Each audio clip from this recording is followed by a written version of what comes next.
When I started self-publishing, I thought I had it all figured out. I knew how to write, I knew how to upload to Amazon KDP, and I got a few sales.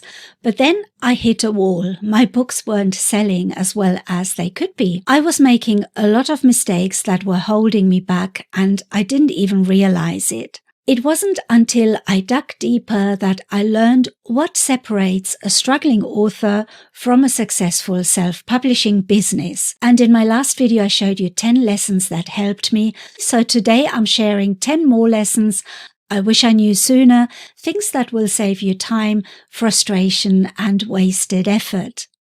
So let's get into it. The first lesson is more products equals more confusion. So that means keep it simple at first. A lot of self-publishers make this mistake. They think they need multiple books, multiple formats, multiple price points right from the start. And that's not the case. You don't need a $6.99 planner, $12.99 workbook. It sounds good to have more products and have varying price points, but it's actually wrong. When you start out and you're spreading yourself too thin, you make it harder to market yourself. And potential buyers can get a little bit confused and you can feel overwhelmed and burned out. So instead of launching 10 low quality books, focus on creating 1 or 2 great ones. Optimize them before expanding. Having more books is important, but when you're first starting out, you need to be more strategic. Once you have a proven system, then you can scale and then you can try out different books. So when you're first starting out, think about exactly what kind of books you want to create. It's okay to try different things, but you do really need a strategy when you're first starting. And lesson number 2 is you're selling a result, not a product. Think about it. When someone buys a planner, they're not just buying the planner, they're not just buying that paper, they're buying organization, they're buying focus, they're buying a better version of themselves. So the same goes for journals, workbooks, or guides. People don't buy a budget planner. They want to buy the result of being financially free. People don't buy a fitness journal. They buy their dream body. So when marketing your book, you have to think about that. Don't just list the features like 100 pages, glossy cover, 8.5 by 11 size. Instead, sell them the outcome that your book helps them achieve. And number 3 is pricing perception. Higher prices can sell more. And I know that sounds counterintuitive, but raising your book price can actually increase sales. Why is that? Because people associate higher prices with higher value. So it's not always a good idea to make your books really cheap. When I priced my book too low, people assumed that it was low quality, that it was rushed, and it wasn't worth their time. But when I tested a slightly higher price, suddenly sales went up, reviews improved, and the perceived value increased. So if your books aren't selling at $6.99, try $8.99 or $9.99. You might be surprised. However, saying all that, don't price yourself out of the market either. You don't want to be too expensive in your niche, but I don't think that having cheap books is going to help you sell more. So try out different price points. Lesson number 4 is your customers are your best marketing tool. 83% of happy customers say they would recommend a product, but only 29% actually do so unless they are asked. So what do you need to do? Ask. Leave a review note at the end of your book. Run a giveaway for reviewers or encourage readers to share photos of your book on social media. People trust real testimonials more than ads. Use them to build your credibility and trust. And number 5, if it's working, stop tweaking it. As an entrepreneur, we love messing with things. I used to constantly tweak my book descriptions, my pricing, my categories. So I used to change all that quite often. But guess what? If something is working, just leave it alone. One time I changed the keywords in the back end of a book that was selling quite well, and I thought it could sell better, and the sales just went down. So the lesson I learned is, if it's working, don't fix it. Instead, spend that energy scaling what's already working. If a book is selling, changing things might not make it sell more, it might stop selling instead. And the best way to scale sales would be to advertise, not changing things that don't need changing.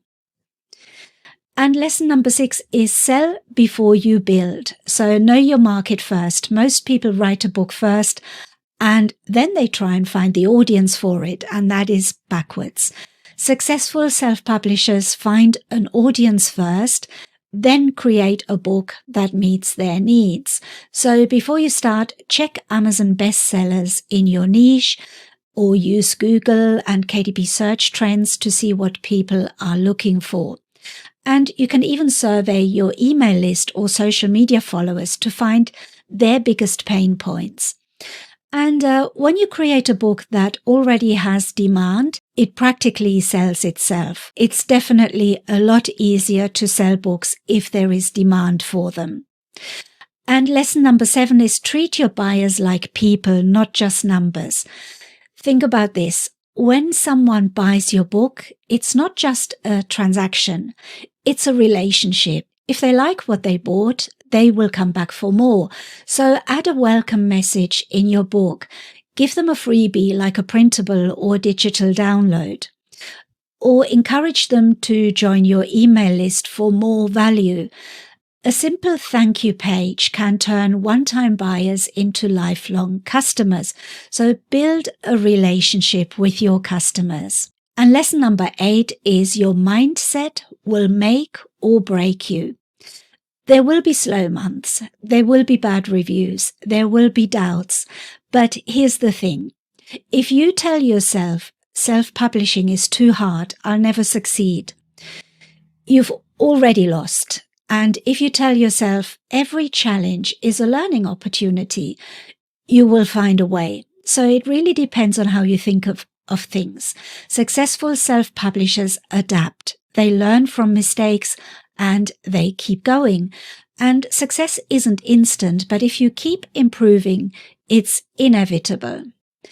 And lesson number 9 is stop trying to do everything yourself. Outsource. You don't have to do everything alone. For example, if you hate designing book covers, hire a designer.